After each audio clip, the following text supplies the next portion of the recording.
All right, back to the book of Proverbs.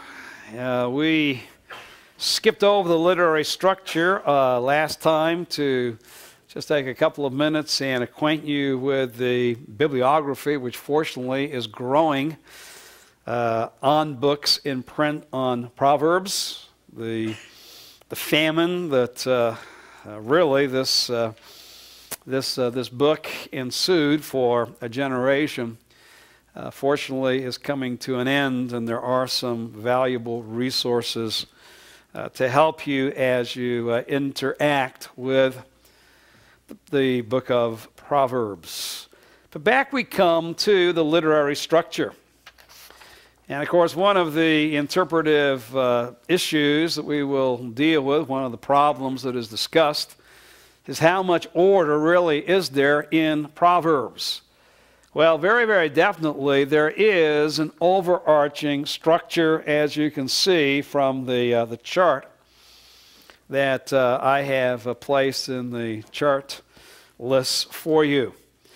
Certainly there is a fourfold structure, a fourfold division within the book. There is in the first 7 verses of chapter 1 the introduction, which we'll come back and look at a little more closely in just a second. And then beginning in 1:8, and realize from 1:8 all the way through chapter 9, that as you go through these chapters, through chapter 9, verse 18, these are not yet Proverbs. These are an extended wisdom discourse that is given to us. In fact, it's a discourse that challenges the son who is the first reader, the first hearer of these Proverbs, to acquire wisdom. And in fact, we have 10 times within these chapters a call for the son to hear, to apply himself to the teaching that will bring wisdom, with the benefit that it will provide. And then it goes on to give some initial exhortation as far as this is what wisdom is in light of what else is in the world. And you start to realize in chapter 1, you're introduced to the criminal mind, the criminal man, the rebel against God. And in chapter 2, you are not only reintroduced to the wicked man in verses 12 to 15, but in verses 16 and following, you are introduced to the strange woman.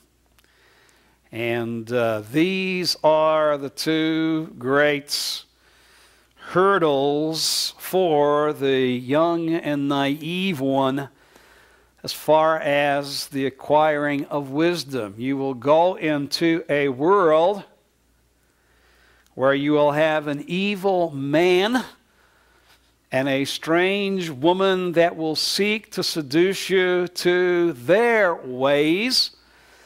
And the basic appeal of the wicked man is that you can get something for nothing. And the appeal of the strange woman is you can get something, again, at no cost, no consequences. And so basically you can have all of the wealth and all of the pleasure that the fallen world has to offer. And yet one of the things that the man, the mother, the father and mother want to give to their son is the fact that there are deadly consequences associated with both. You might think it costs you nothing, but in the end you will pay with your life for both. You will be you will be brought to a very, very definite humbling if you do not acquire wisdom. By the way, the problem today to apply Proverbs is not just the fact that we have a society that has an alternate wisdom. We also have a society that says, in the end, whatever decision you make really does not entail consequences. We live in a non-consequential age. No matter what you do, everything will be okay. All right, you take your path, I'll take my path. And in the end, we'll basically enjoy life together and get to the end.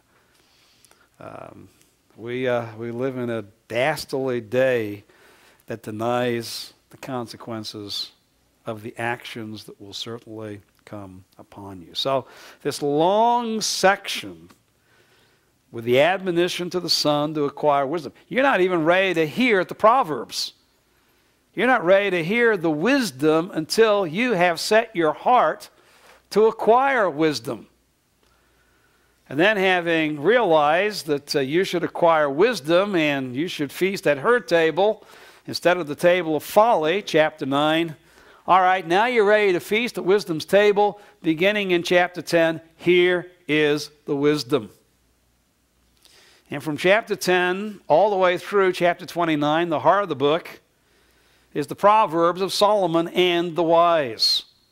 We've already seen from chapter 10 to 22:16, we have 375 some Proverbs of Solomon that have been collected.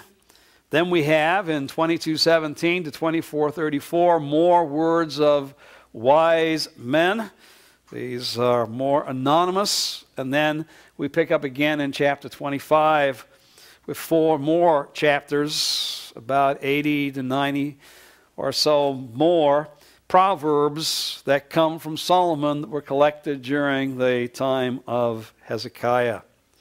And then in 30 and 31 we have the final words. We have the words of Agor, the words of Lemuel, and then some would also take chapter 31 verses 10 to 31 as also being from Lemuel. However, it is an acrostic piece that seems to stand independently and brings the book of Proverbs to an end. So the heart of the book, chapters 10 to 29, are these Proverbs, these pithy, memorable statements that we'll come back to discuss what they are communicating, with an admonition beforehand to acquire the wisdom that is in the Proverbs. And then at the end of the book, with the words of Agor, Lemuel, and the acrostic on the excellent wife, how those words of wisdom were applied in 3 definite situations by these 2 named individuals, and then the woman who comes at the end. Well, let's think in terms with this structure of taking a look at the introduction.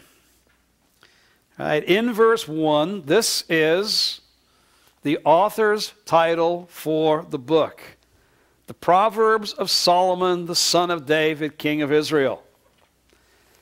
And we've seen that, okay, the heart of the book, 10 to 22, 16, 25 through chapter 29, are the Solomonic Proverbs.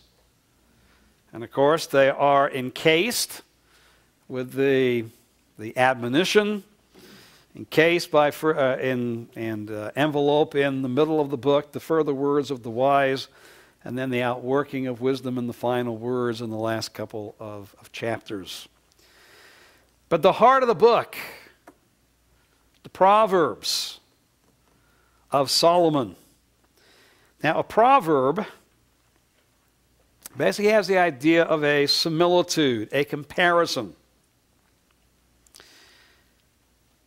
It is many times a comparison between the way of wisdom and the way of foolishness. It is this kind of a comparison that helps one choose the best course of action among those available. And the Proverbs are aware of the fact that the wise man has to make choices. That you are going to have, different solutions that are placed before you.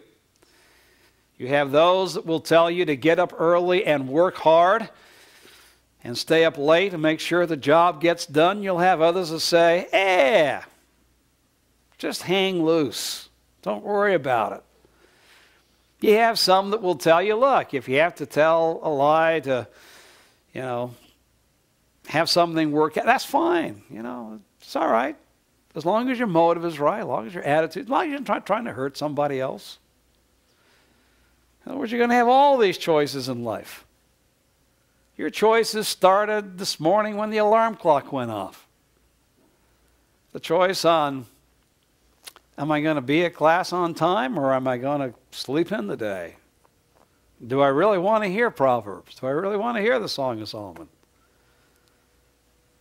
And of course, your wife probably encouraging you need to hear both. So that's, helping you to make that decision. But life is full of continually choosing the best course of action among that which is available.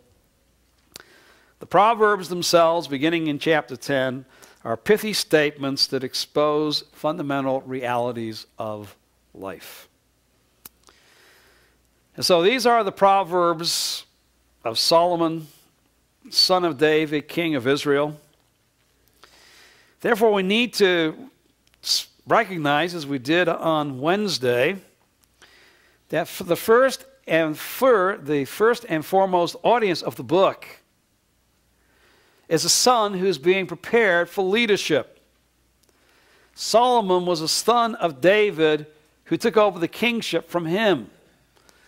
Therefore, as Solomon gives his wisdom to the young and the naive, this is first and foremost for those who are going to be trained to be leaders, rulers, kings, rulers, princes, as far as Israel is concerned.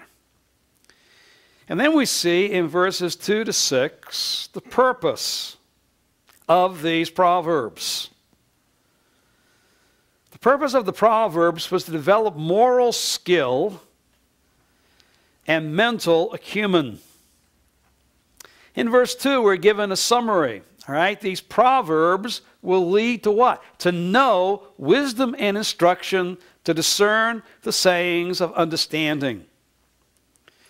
To know, basically, is to become intimately associated with it. It has both an intellectual and experiential aspect. It is the intellectual and experiential acquisition of wisdom, the skill of living life well, and instruction, which really is the term discipline,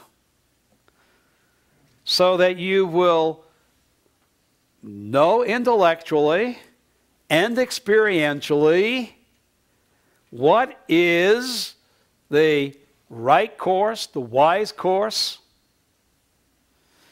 and discipline, that is the bringing in of waywardness so that the skill might be developed. To know wisdom, that is the positive, and discipline, that is the negative. You can never really be wise without being disciplined.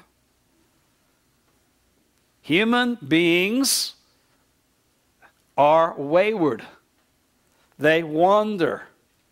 They go back and forth, hither and yon. All right, that has to be brought in.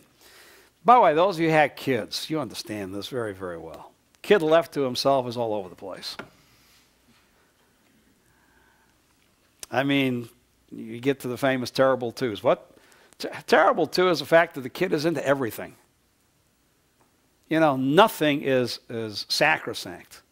I don't know why we rejoice when our kids start to walk. Think about it. I mean, I enjoyed the fact that when they were, in the crib, you could just put them on the floor and all they kind of do is wiggle and roll and can't get into too much problem. And all of a sudden, they figure out how to get on their 2 feet and they're everywhere. They're wayward. I mean, you got to put everything way up high. You got to baby-proof your house. Once they start walking. And of course, everything they take goes where? In their mouth. I mean, they're just a danger to themselves. They are so wayward. Now, what you see there physically is exactly what we are morally. We're all over the place, tasting everything. Discipline is needed. That waywardness needs to be harnessed so that the skill of wisdom might come into the life. So to know wisdom and instruction, to discern, that is to distinguish between things. What did Dr. MacArthur say yesterday? What's going to be the greatest need that the next generation of Christians are going to have is going to be discernment. Hey, that means you've got to study Proverbs. Proverbs is given to produce discernment and to discern the sayings of understanding, to distinguish, to discern the words of insights that will produce understanding. And again, there's all kinds of advice out there. You got to discern what is true understanding and what isn't. And understanding basically has the idea of their insight. To discern the sayings, like, okay, this really penetrates and gives me insight into the way life truly is. So here is the summary, and in verses 3 to 5, all right, if you're going to know and discern, right, the first way this will be seen is in the development of moral skill. And in verse 3, it is the student's perspective to receive instruction in wise behavior, righteousness, justice, and equity. From the teacher's perspective, to give prudence to the naive and to the youth knowledge and discretion. So the learner's perspective is that he is a receiver. He will receive what the wise have to offer. He will receive the discipline and prudence that will manifest itself in righteousness, living according to God's standard, justice, practicing God's judgments, and equity, the fact that he will be a fair individual. The teacher commits himself, the giver of the Proverbs, to give prudence to the naive, the simple ones, and to the youth, that is the inexperienced one. By the way, the naive is the wide open one. The inexperienced one in the sense that he is so inexperienced, he is easily enticed, he is very, very gullible. The naive, obviously, at this point is the simpleton, that is the child. And then you've got the youth who, all right, is now starting to gain some awareness, but is inexperienced. And of course, a great problem with the youth is the fact that he usually thinks that he knows more than he does. The teacher's perspective is, look, you're gullible and you're inexperienced. And so my responsibility is to give to you prudence. To give prudence. Prudence is the ability to work to a goal. To the naive, the inexperienced one, who because they're so gullible and inexperienced, don't have that ability. And the end will be knowledge and discretion, the best course of action for gaining the goal. And so the teacher's exhortation in verse 5, a wise man will hear and increase in learning, a man of understanding will acquire wise counsel. The wise man is seen by the fact that he is ever learning. In fact, verse 5 really says, all right, yes, you begin as a naive person, a wide open, gullible one. You're a youth, you're inexperienced. All right, you will have those steps of growth. You start to learn and apply wisdom. And if you're really a wise man, as you become more mature, you devote yourself to what? Gaining more wisdom. It never ends. You don't get, okay, what the author is saying to the son is, look, you never arrive. You are to continue to hear and increase in learning. And how do you do that? Well, the second purpose is by the development of mental acumen. Not only do the Proverbs challenge you in the right way of action, but they also challenge you to think right as well. Because Proverbs is well aware of the fact that right behavior stems from what? In our way of thinking, to them it's here. The right thinking. And so the Proverbs have been given to us to develop our minds, to understand a proverb and a figure, the words of the wise and their riddles. Right away, the author tells you, Proverbs is going to take everything you got to understand. It's not going to be easy. In fact, it's going to be very, very difficult. You're going to have to spend a lot of time. You're going to have to think it through. You're going to have to reflect upon every proverb. What is being associated with what? What is the image? What is the figure? What is the metaphor? How does that relate to the truth that is being given, the principle that is being expounded? It is not easy. You will have to give your total mind to this book to gain the wisdom that is there. By the way, that's exactly what the son is told in chapter 2. My son, if you receive my sayings and treasure my commandments within you, make your ear attentive to wisdom, incline your heart to understanding. For if you cry for discernment, lift your voice for understanding. Cry out for it. But along with that, verse 4, if you seek her as silver and search for her as hid treasure. This is like ore that has to be mined deep within the earth. I don't know if you've ever been up to the gold rush country up in Northern California, but I don't know about you, but I like, just going by a river and being able to pick out the nuggets. And so did the early settlers in California. Boy, there's gold. You just have to go, and it's right there in the river. Just pluck it out, and you can be, probably not a millionaire in those days, but $100,000 heir in those days. And then, of course, after the first few people came and all the nuggets were taken out of the river, what did they have to do then? They had to start panning and mining. And of course, if you go up to the Grass Valley area, you can go into the last working gold mine in California that didn't close until the early part of the 20th century. See, 50, 60 years later, after the gold rush began, where do they have to go to get the gold? Deep into the ground. What's wisdom? All right, there's some nuggets right on top, but where do you really have to apply yourself? To search for her has hidden treasures. It's going to take work to develop that mental acumen to understand. Yet, and here is the motto,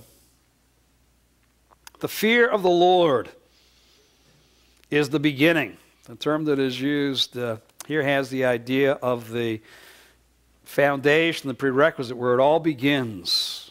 The fear of the Lord is the beginning of knowledge. The knowledge that wisdom will give, to know wisdom and instruction. It begins with the fear of the Lord. It's prerequisite. You will not make any progress in acquiring wisdom until you submit yourself to Yahweh. Fear the Lord. Fools don't fear him. In fact, they despise wisdom and instruction. The term for fool has the idea of being stubborn. One who is hardened, one who is obstinate in his way. By the way, there's a number of different terms that are used for fool throughout Proverbs. And this is the hard-shelled, stuck in his ways, will not change kind of fool. He will despise wisdom and instruction. Because he is so obstinate in his ways, he will not humble himself before Yahweh. If he will not humble himself before Yahweh, there will come no wisdom. Well, then we have the admonition to acquire wisdom. Hear, my son, your father's instruction. Do not forsake your mother's teaching. Indeed, they, the instruction and teaching, are a graceful wreath to your head and ornaments about your neck. Already seen in chapter 2. My son, receive my sayings. Then, verse 5, you'll discern the fear of the Lord and discover the knowledge of God. Chapter 3, verse 1, my son, don't forget my teaching. 4, verse 2, length of days and years of life and peace they will add to you. Chapter 4, verse 1, hear, O sons, the instruction of a father, and give attention that you may gain understanding. Chapter 4, verse 10, hear, my son, and the years of your life will be many. 4:20, my son, give attention to my words. 4, verse 22, they are life to those who find them and health to all their body. Verse 1 of chapter 5, my son, give attention to my wisdom. Verse 2, that you may observe discretion and your lips may reserve knowledge. Chapter 6, verse 1, my son, if you become surety, have given a pledge for a neighbor, snared, etc., do this, deliver yourself, verse 3, since you come into the hand of your neighbor.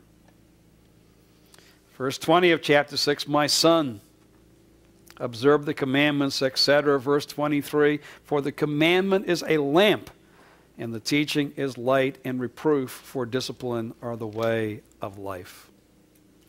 Chapter 7, verse 1, my son, keep my words. Verse 2, keep my commandments and live, and my teaching as the apple of your eye. Say to wisdom, verse 4, you are my sister. Call understanding your intimate friend, that they may keep you from an adulteress, from a strange woman, from the foreigner who flatters with her words. And finally, in chapter 9, wisdom has built her house. She's prepared her food. She has set her table. She had said, verse 5, come eat my food and drink the wine I've mixed. Forsake your folly and live and proceed in the way of understanding. In verses 7 to 12, the wise will fear the Lord. They will gain instruction and wisdom. But understand verse 13 to 18, hey, there's another feast too. The woman of folly is boisterous. She sits at the doorway of her house, calling to those who pass by, verse 16, whoever is naive, let him turn in here. Whoever lacks understanding, she says, stolen water is sweet, and bread in secret is pleasant. Where does she get her food? from stealing it. Here is wisdom. Goes all the way back to chapter. Wisdom is wide open, yelling out. She has nothing to hide. But folly is also a woman. Psst. Come on, I got a good deal for you. Stolen water. Bread in secret. But verse 18, what a last verse before you get into the problems themselves. But he does not know the dead are there. Her guests are in the depths of Sheol. You want to take the wide open woman who will lead you to life? Or listen to the woman who will give you stolen food that will result in death? Boy, what an image to then get into the Proverbs themselves. I don't know about you gentlemen, but I would rather have the feast. I'd rather have the banquet. I'd rather taste all the delicacies of wisdom and have life rather than turn into the dark place to have the stolen bread and end up dead. What an image. Now you're ready to listen to Proverbs. You want life, don't you? You want to be wise, don't you? You've heard the appeal to acquire wisdom, haven't you? All right, now here's the wisdom. So realize you've had 9.5 chapters to prepare you to listen because you're not ready in chapter 1 to hear what is in chapter 10 and following.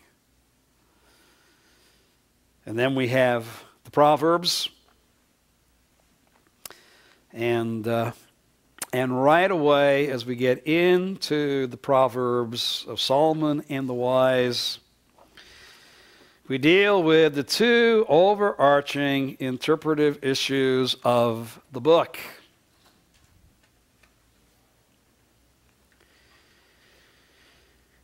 And they're somewhat interrelated.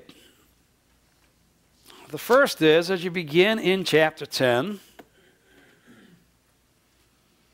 it seems as though the Proverbs were just, well, that seems like a good one. Well, how about that one? Oh, I remember Solomon saying, okay, let's put that. Now, broadly, it's been stated that through chapter 15, 10 through 15, are basically what are known as proverbs of comparison. This is the better way. And in chapter 16 and following, even though there are a few comparisons, now basically the parallelism is more additional. In other words, all right, here's a statement, and then a second statement that fills in more details, complementary type parallelism. All right, so they take most of the, all right, here's some comparisons, all right, here's some complementary statements. Do we have, therefore, some kind of order? Well, without the disordered, disjointed, as though someone just threw these together, Ross and Bible Knowledge Commentary take the position that these are just given to us basically in random order. In fact, that is part of the process of developing the hearing of the Son. He is the one, as he is going through, has to say, I've heard something like that previously.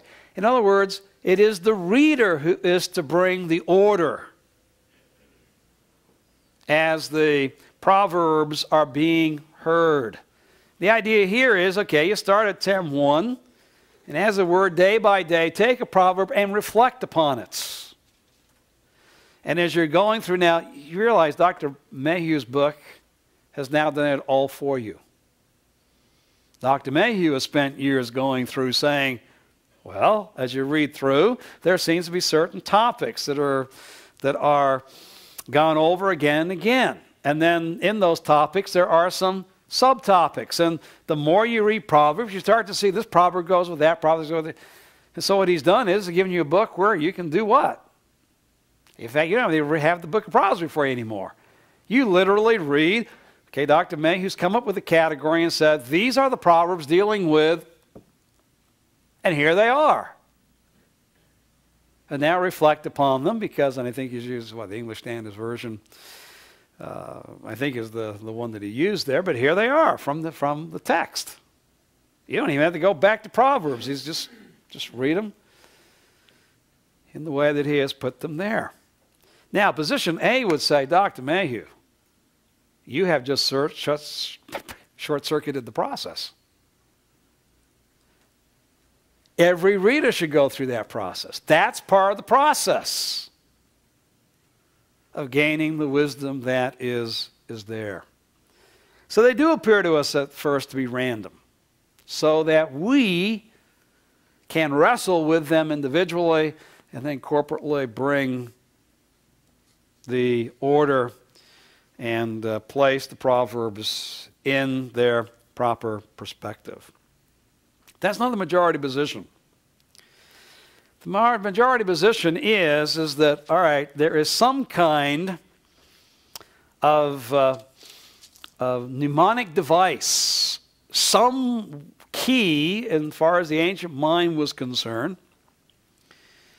And we can't understand it completely, and in fact, maybe it's not there at the meta level, but certainly at certain points, we see that there are collections of Proverbs. It's not for you to bring them to bear. For instance, in chapter 16, verses 1 to 9, basically, the Proverbs all have to deal, and we have an inclusio. Verse 1, the plans of the heart belong to the man, but the answer of the tongue is from the Lord. Again, verse 9, the mind of man plans his ways, but the Lord directs his steps. So all of this is dealing with the fact, all right, basically, man comes up with plans, but in the end, it is the Lord who is establishing the direction, the decision, and the direction of the way of a righteous man. And so because of that, the Lord weighs the motives, because you understand his involvement in man's plans. You realize he tries the heart. You commit your ways to him. You realize the Lord is in control of all the circumstances of life. You realize he is against the proud. You need to humble yourself. So that in some way, these 9 Proverbs all deal with a man's relationship to the Lord as far as his plans are concerned. Knowing God is weighing the motivations and ultimately is the one who will make the decision on what is going to take place and how the wise man's path is going to be directed. Now the problem with this, at times, is, and Kopak, even though he would hold to that position himself, says at times we start to look for connections that maybe aren't there. We start to say there are these smaller ordered units, and particularly liberals start to amend the text to make sure that the preconceived order is already seen there, and if not, well, we'll just amend the text and force it in to the order. But Murphy, Garrett, and Kopak would all see within the Proverbs themselves, not an overarching order, but at least these smaller ordered units. There are, yes, some of the random Proverbs, but there are, as you go through and you start to reflect, it's not just bringing them from different chapters, but at times you can pick up the inclusios like here in chapter 16 and start to see development. In fact, John Golden Gay put out an article a number of years ago that showed the order and the linkage he believes is there in chapters 10 to 15.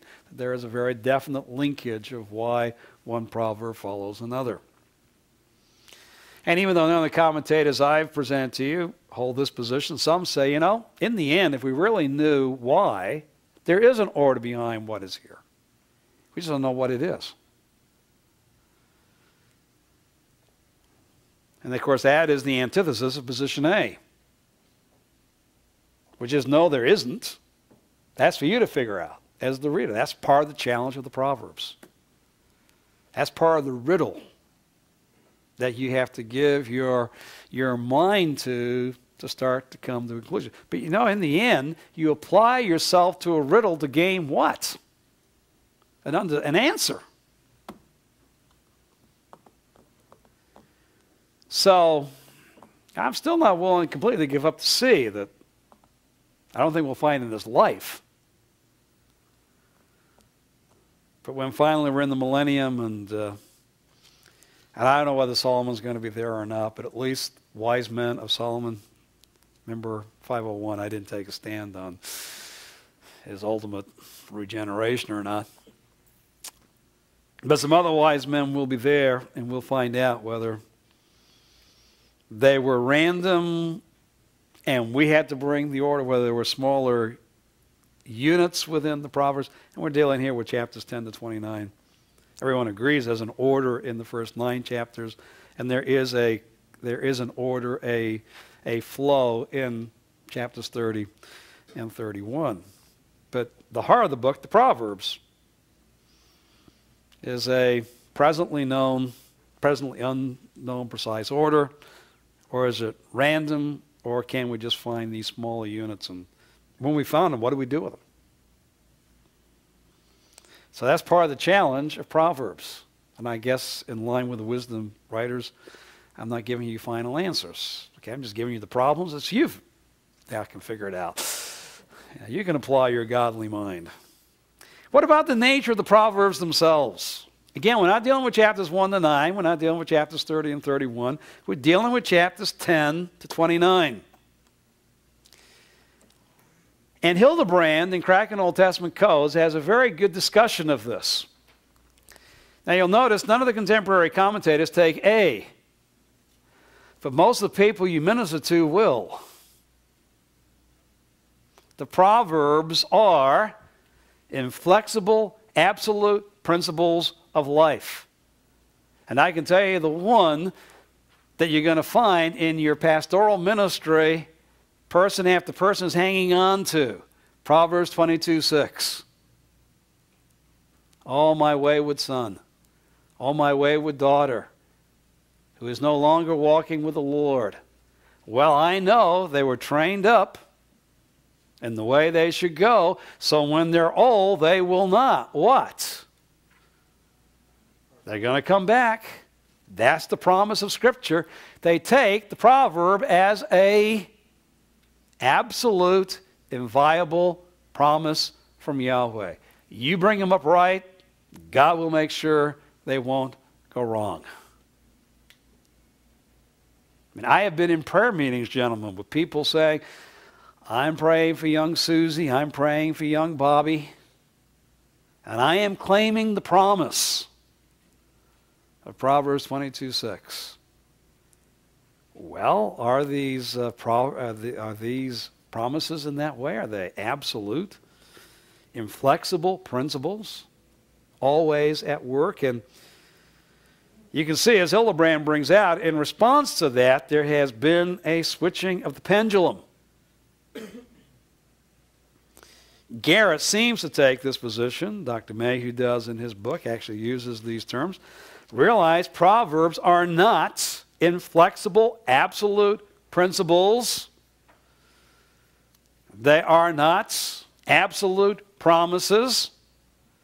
They are expressions of general truth. Look out in life, and most of the time, this is the way it will be. A couple of proverbs are brought up to substantiate this position. Proverbs 26:4 and 5. Should you or should you not answer a fool? Do not answer a fool according to his folly, lest you also be like him. All right, I'm never going to answer a fool.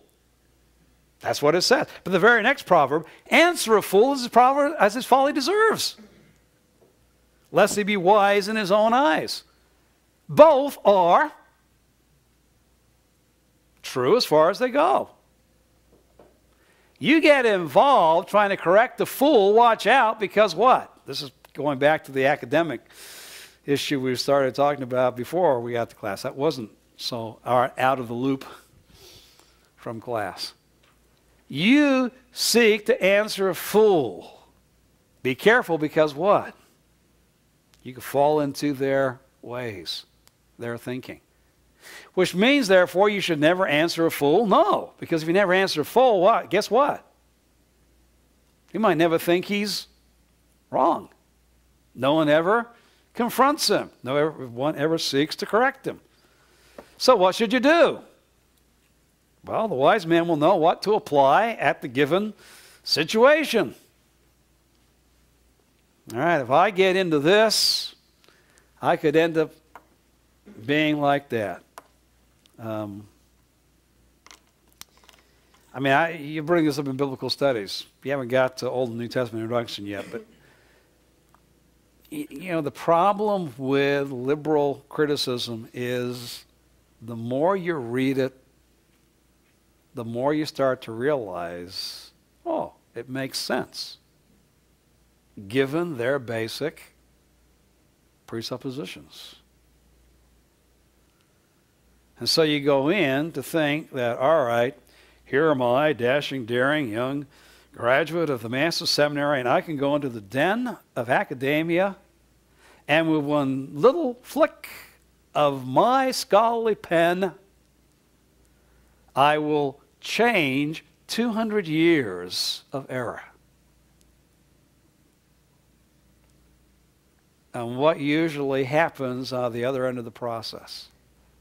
Instead of you correcting them, what have they done to you? Start to make you think in their ways. Gentlemen, again, I graduated from men who went on for doctorate degrees at some prestigious places and ended up thinking like them. Be careful. But should no one ever write a rebuttal? Should no one ever get into a dialogue and debate? Well, no. Because there are people who need to hear the truth. Both are right. Now, how do you know when to apply which one? The rest of Proverbs. Because I would take position 3, they're all just a slice of reality. All right, here's another one, then I'll take the question. I think it was Gavin who had his hand up. But I added one here from chapter 17. When someone doesn't say anything, no response, are they wise or a fool? Well, notice chapter 17, verse 27. He who restrains his words has knowledge. He who has a cool spirit is a man of understanding. Even a fool, when he is silent, is considered wise. When he closes his lips, he's counted prudent. A fool, you want to be considered wise? Stop talking.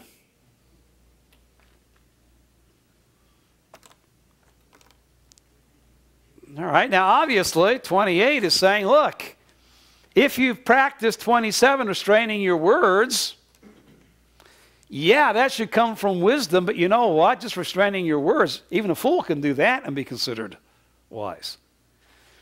And when you're applying it the other way, this person is being, very tight-lipped. He's not saying anything. He must be a wise man. Not necessarily.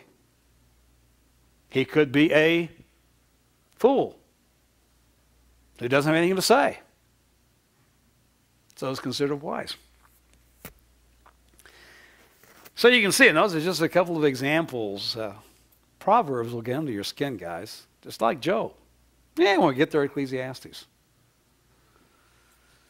And you realize you just got to keep working at it because there are these issues. And I would say that in the end, like all the wisdom literature, all right, these problems the same way. And I like Hildebrand's statements. In fact, in Proverbs, I've moved from A when I was growing up to B when I went to seminary and early ministry, and C now in my old age. Here is wisdom. Wisdom, as I said on Wednesday, is the whole enchilada. One individual proverb is what? One slice of the whole. Right now, it's true as far as it goes. It's not just generally true and at times is not. Now, you got to follow that through. If it's generally true, at times it is what? An error. And as Hildebrand says, this position 3 is saying, or position C is saying, no. Every proverb is true as far as it goes, but it needs to be balanced out by what?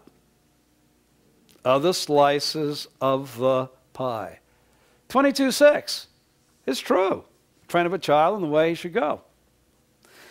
But what about your practice of the other proverbs of disciplining your child, correcting his waywardness, challenging him to be wise? I mean, in other words, you got to have the whole enchilada. Now, all right, yeah, you practice perfectly all the wisdom that is given, as far as child rearing is concerned within Proverbs, and the whole together is wisdom. What we tend to do at times, we said the same thing in Job, we'll say the same thing in Ecclesiastes, is we like to rip out one verse and do what? Just concentrate and meditate upon that as though that is the whole pie. It's just a slice. And it does have to be balanced out. And that's, of course, where a book like Dr. Mayhew's will say, all right, let's look at numbers of proverbs that deal with the same general topic.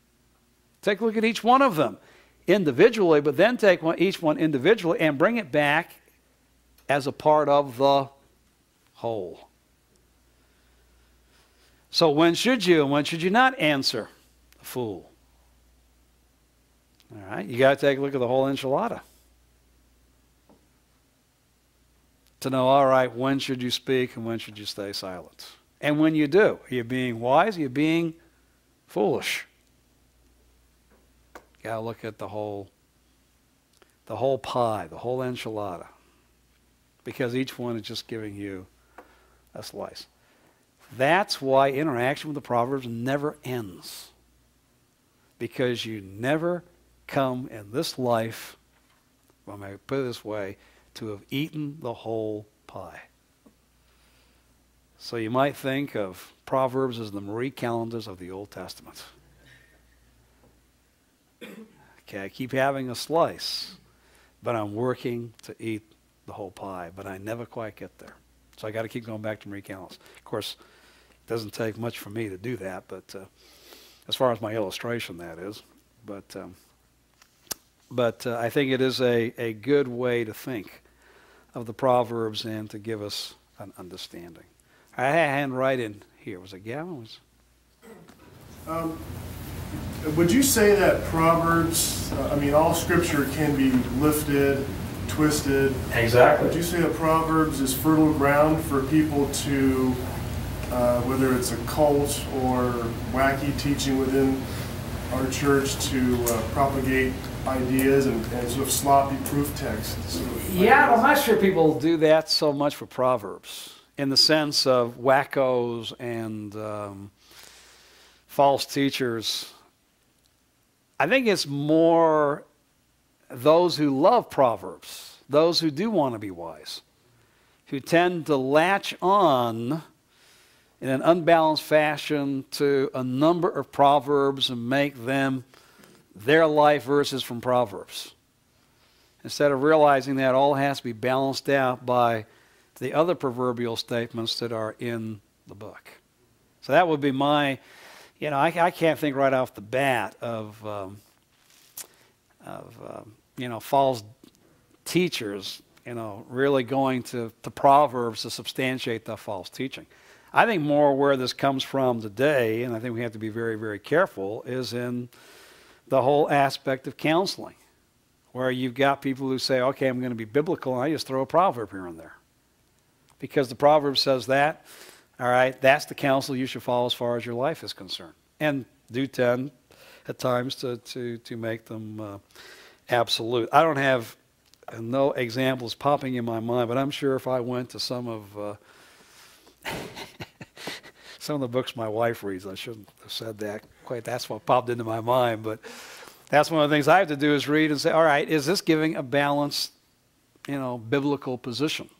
Because so many times I think it comes less from wackos, more from sincere people who want to give biblical help and yet haven't spent the time thinking through, meditating, and starting to see the whole enchilada, which, as I said, is, in the end, a never-ending process. You just start to get and see more of it and more of it and more of it. And then take a proverb and indiscriminately say, well, that's what it should be. Your husband's a fool, don't talk to him. Never answer him. All right? Well, is that the best counsel in that situation? Are there some, as we said, other proverbs that might, say, all right, now think in terms of some other situations where it is apropos to bring a correction even to a fool. It is part of our problem as Christians. We can get very unbalanced very, very quickly. And that's why I would say you need to continue to read Proverbs as a whole. Not just reflect upon one and meditate upon and say, okay, that's my proverb from today. That's exactly what I'm going to do. Well, maybe it is. Maybe God doesn't want you to talk to anybody that day. Maybe, all right, I'm going to be a wise man and not say a word today. Now, if you're a professor, you don't have that option, but you got to come and lecture. But James does say, what does James say? Man of many words. Be very careful, because the more you speak, the more likely you are to sin. It's hard to control the tongue. It's the hardest part of your body to control. And of course, there's a lot of reflection of the proverbial wisdom that is in the New Testament letter of James.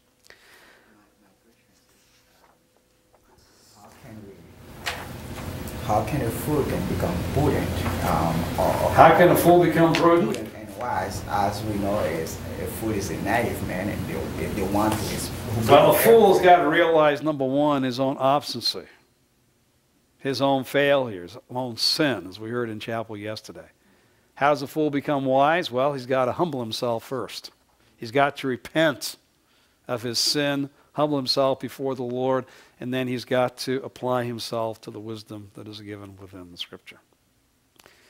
And certainly it is harder for an older person who has developed a habit pattern and a thinking pattern of a fool to obviously not only learn but start to apply wisdom to his life. Our world says live and learn. Proverbs says learn and live. Our world says to young people, the school of hard knocks will teach you. Proverbs says, forget the hard knocks. You be ready to face reality from a God-ordained perspective of wisdom. And certainly, to the younger person, there's an advantage of being naive, of being inexperienced. You're also not yet experienced in sin. You're also not yet giving your wayward bent into very definite, confirmed habit patterns of thinking and life. So yes, the earlier in life, like this son who's about ready to go out into the world, all right, the earlier this wisdom can be implanted, the willingness of the son to receive it, then he will learn and live. Rather than the older man who will come to Proverbs and say, yep, it was right. I have learned a lot through my living. And so it is to change that whole equation. And by application, a lot of us buy into the world's thinking on that as far as our children. All right, school of hard knocks will teach them. And to a certain extent, because every child is somewhat wayward, we all have some inherent sin within. That's true. But as much as possible, equip them. Have them learn before they have to start to face the real world. That's part of parental importance. It's also part of ministry. I mean, why do you go to seminary? To learn before you minister. And why many times we say, I learned this lesson the hard way. I'm here to tell it to you so that you won't go through it. So, but certainly, and I'll just say a quick word about preaching these two other interpretive issues, but this comes down to preaching the Proverbs. Who is it best preached to? A younger person. Now, obviously, it is for all. It's the Word of God. It's for every individual, no matter where they are in life. But, someone comes to me and says, I've got a junior high youth group. What would be a good book of Scripture to have them look, study? Well, have you thought about Proverbs? They're just passing the naive and coming into the youth stage. They're wide open. They're gullible. They're inexperienced. I think there's a book in the Bible that would be very, very valuable. Well, no, I want to give them Revelation. Well, if you want to get them into the millennium the way they should be, maybe you should start with Proverbs. All right. But that doesn't mean, okay, I got a group of senior saints, I should never look at Proverbs. Because we've seen what? Even the wisest man can still benefit from hearing the wisdom in Proverbs. A wise man will continue to hear, learn, practice. You're never too old for Proverbs. Let me just say two sentences. The speaker in 8:22-31. You can see that all of the commentators, the personification of wisdom. Now, it's true when you get to the New Testament, who personifies wisdom? Jesus Christ. But to read 8:22-31 and say, all right, this is a direct messianic prediction, is going too far. Throughout the book, from chapter 1 and on, wisdom is personified. She is the woman crying out. She is the one speaking. She is the one to be embraced. She is the one to be followed. And why is she so important? Because God brought her forth. In other words, God had a plan. God knew his goal in creation from the very beginning. So basically what is brought out when we already talked about this is wisdom really has a God-ordained quality to it. It comes from him. True wisdom comes from God. But having said that, all right, only broadly can you say, well, that means that when God came, he was going to be wise, as looking at the Messiah. Now, I think you can look back from the New Testament and say, all right, yes, Christ has become to us wisdom. He was the wise one. But not say you read chapter 8 and say, this is a direct messianic prophecy like Isaiah 7:14. It's not that at all. It's just wisdom talking about her virtues and how important she is. And then the last two chapters, we got the words of Agar as he seeks to apply wisdom. Lemuel, applying wisdom to ruling and to women, kind of bringing together what's been in Proverbs. And then this, last acrostic, and I've given you the thrust of that.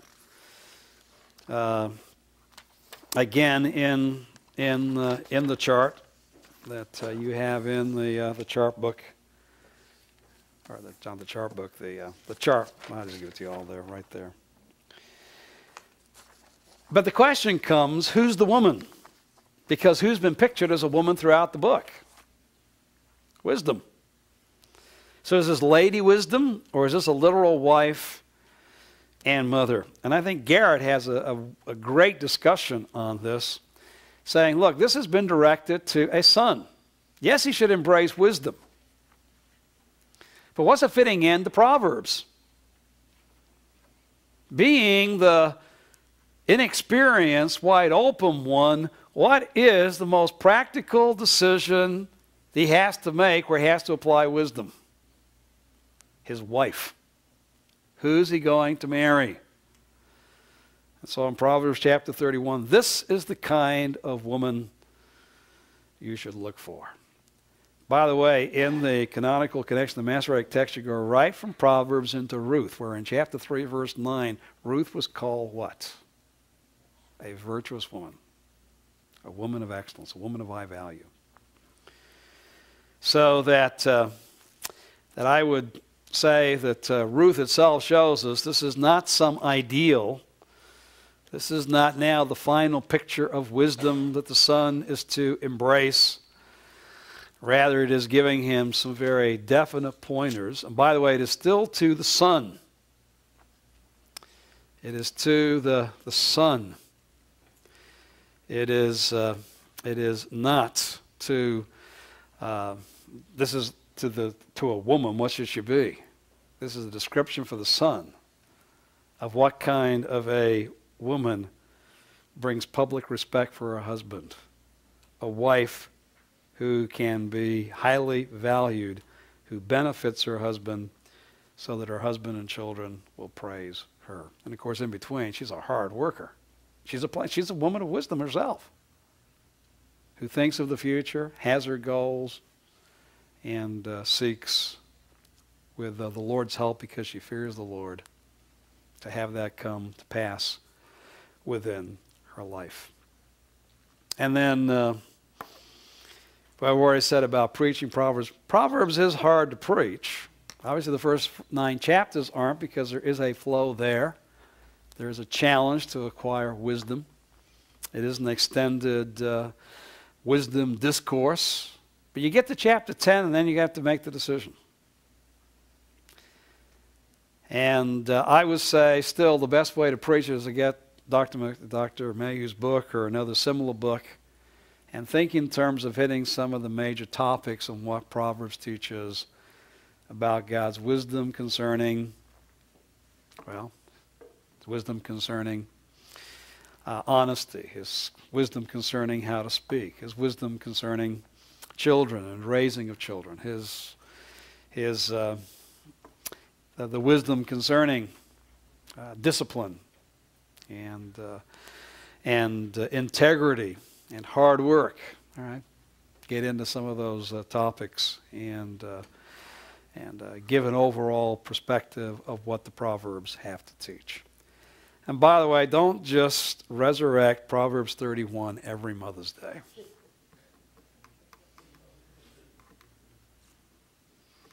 All right, it's Mother's Day, Proverbs 31. There are some mothers who've never heard anything else in the Bible but Proverbs 31 because they go to church one day a year. Their kids have them come, and they always hear the same thing. Remember the first time I preached a Mother's Day message, the one word I heard at the door was, you didn't preach Proverbs 31. What is this, Mother's Day? No, Proverbs 31. That was very interesting. I never heard that before. I've always just heard Proverbs 31. Well, there are some other women in the Bible. There are some other mothers in the Bible. All right, so, but it doesn't mean somewhere down the line you can't, for a Mother's Day or a special occasion when women preach Proverbs 31. But don't get into a rut. All right, the Song of Songs. The Song of Songs of Solomon. Obviously, Song of Songs means the preeminent song. Just as King of Kings and Lord of Lords means the exclusive king, the final king, the greatest of the kings. All right, the same is true here as we come to the Song of Songs, which is Solomon's. I just give you the different titles. The Hebrew is just Song of Songs. They always use the first phrase. They do that here. That was translated into the Vulgate as a canticum, canticorum. That's why at times you'll have this book referred to as canticles. Goes back to the Latin. Don't look at the picture yet. I don't want laughter at this point. But the English is Song of Solomon, which, of course, does reflect the Song of Songs of Solomon. Now, which is Solomon's? Obviously has the idea that this is by Solomon. This is that song which Solomon produced, which has been the classic Orthodox way in which the statement has been understood. But the Hebrew could have the idea of this preeminent song by Solomon, to or for Solomon, i.e., Solomon, this is a lesson you need to learn,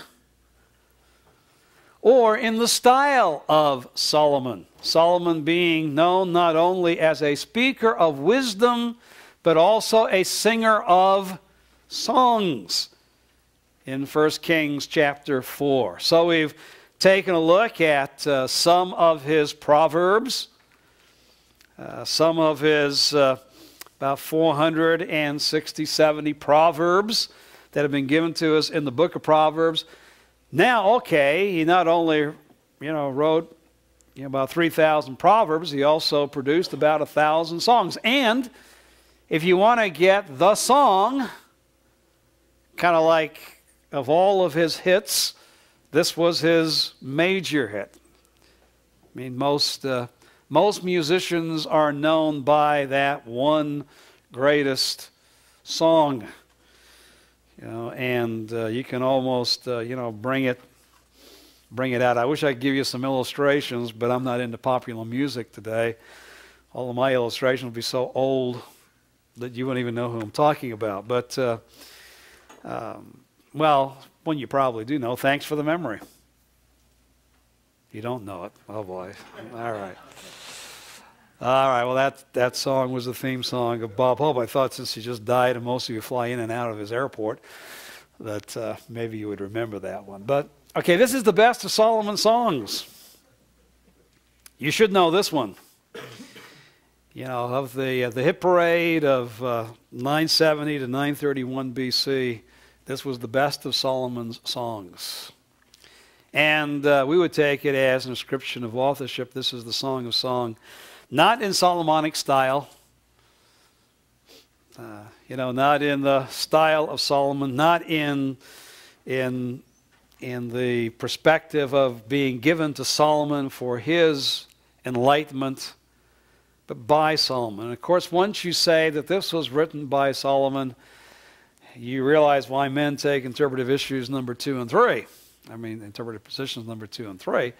Because how did a man whose own marital life was such a disaster be led by God to pen this poem as far as human love is concerned? Well, that has been answered by the majority of commentators, beginning with Jewish commentators on through the Christian era, as being very, very simple. It wasn't about his human love. It was God using these words to speak of either Jewish commentators, God's love for Israel, or Christian commentators, Christ's love for the church. There's a very definite problem with that allegorical approach, however, and that is the majority of the words within the song are from the woman. In fact, it begins. What does this do to your Calvinistic theology? All right, this is the church speaking to Christ. May he kiss me with the kisses of his mouth. Who is taking the initiative? The church to Christ. For your love is better than wine, your oils, etc., etc. Draw me after you. Let us run. The king has brought me into his chambers.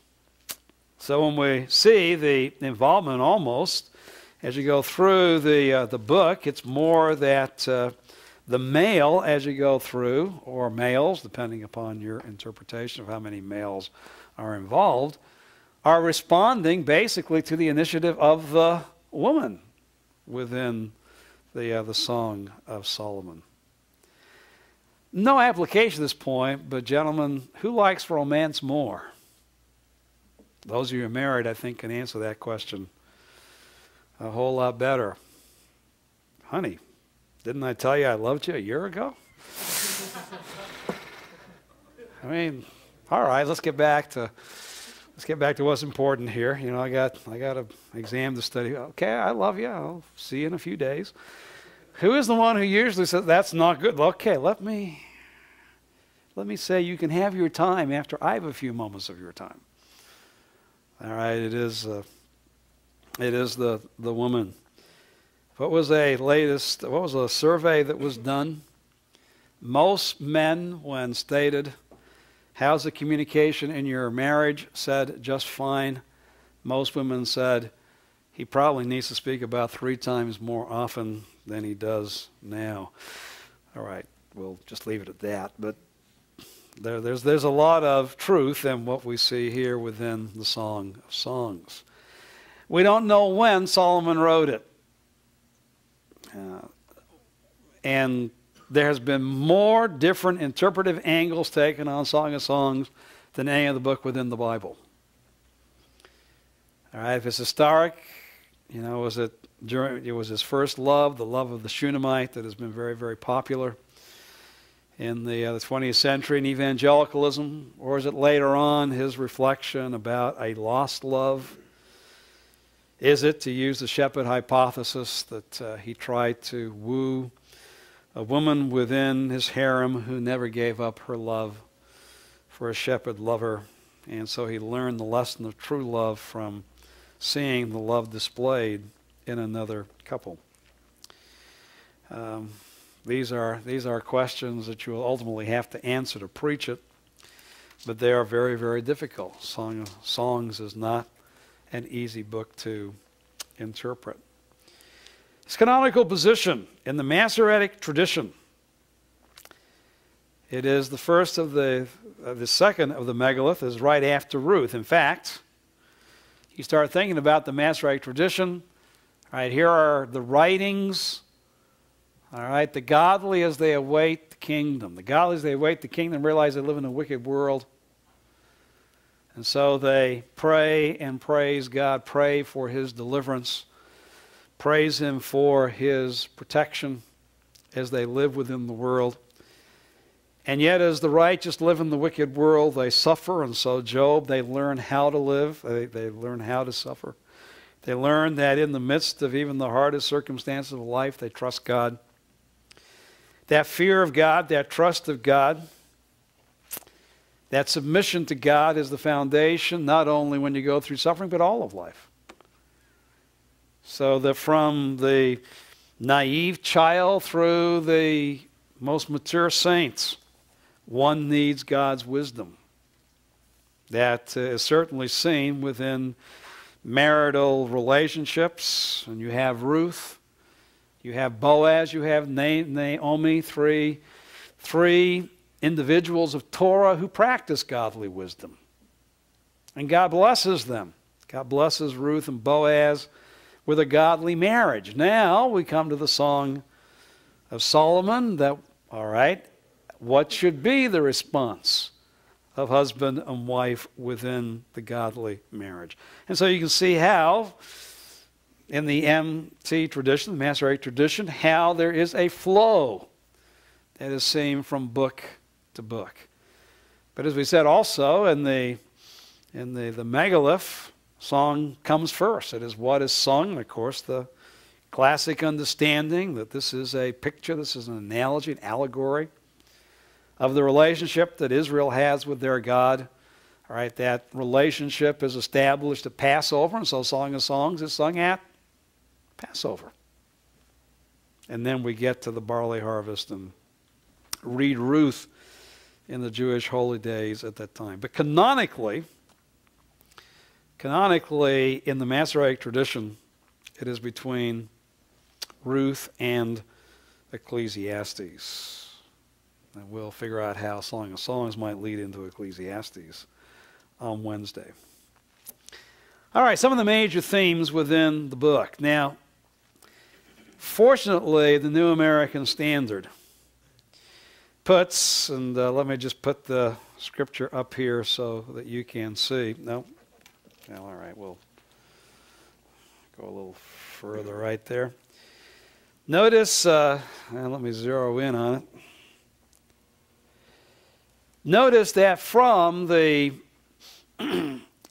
the pronouns that are used, the verbal forms, etc., realize that when it says bride, and then a little later on chorus, and then a little later on at the very bottom here, bridegroom in verse 15, realize that is interpretation. And so it is proper that that be put at the side, in the sidebar, like that. There are some texts, and commentators are very strongly opposed to that, but there are some translations that put the bride and the groom and the chorus right within the text itself. So I have the Song of Songs, which is Solomon, and then in verse 2, before you ever read it, it says bride, right? And telling you you're reading the words of the woman. The NIV does that. And of course, what is taking place at that point is that the interpretive decision of the translator, for the average reader, they actually think that something in the Hebrew text is saying, this is the bride, this is the chorus, this is the bride, this is the groom, or whatever term that they might use. It is not there within the Hebrew text. Now, as you go through the text, that you find that that for the woman, that she will use the term New American Standard 1:9. To me, my darling. Well, that basically has the idea of my companion, my cherished one, my love. I don't know how they sang or sat around in that committee determining, well, the best American word for what we're talking about here is darling. But that's how they translated it there.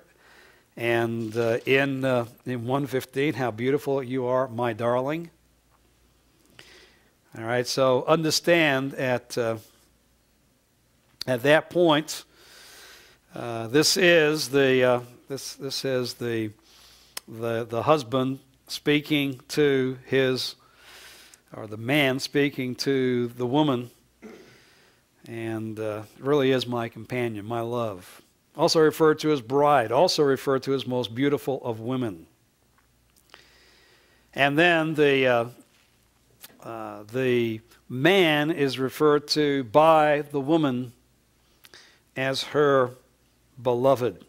And the New American Standard got that one right. My beloved is to me, 1:13. 1:14, my beloved is to me. And then you got the mystery, how beautiful you are, my darling. Well, how beautiful are my loving companion, I think would be a better way to say what he is calling his the woman as you go through the book. You also have at times when we have the plurals, although at times you have a plural within a singular context, which drives translators up the wall. But at other times you have a group referred to as the daughters of Jerusalem. And they are specifically stated within the text these 4 times. And it is the daughters of Jerusalem that are believed to be this chorus that listens and responds to what the woman and the man are saying as you go through the book. You also have, third of all, you also have a king mentioned. The king has brought me into his chambers, and you find Solomon mentioned. a number of times within the text. Now, verse 5, like the curtains of Solomon, all right, that could just be, obviously, an image. Verse 3:7, behold, the couch of Solomon, 60 men around it, of mighty men of Israel. Verse 9, King Solomon has made for himself a seated chair from the timber of Lebanon. At that point, we seem to be dealing with Solomon's active involvement within the song itself. That's why some who think that it wasn't written by Solomon, but to Solomon, for Solomon, in other words, they're reflecting upon Solomon. Would Solomon refer to himself as the singer by name in this way? And the answer would be, well, why not? If he himself is the one who is involved in what is taking place. We see 3 times a shepherd mentioned. In fact, in 1:7, he speaks as a shepherd. Tell me, you whom my soul loves, where do you pasture your flock? That is the woman speaking of her beloved one as one who pastures his flock. He is a shepherd. We have the garden mentioned, and a lot of garden imagery as far as plants and flowers. And then also as you go through, we see wine being a picture of the joy that is expressed between the man and the woman. And we'll just state at this point the purpose, the marital joy experienced by the man and the woman is celebrated here in the song.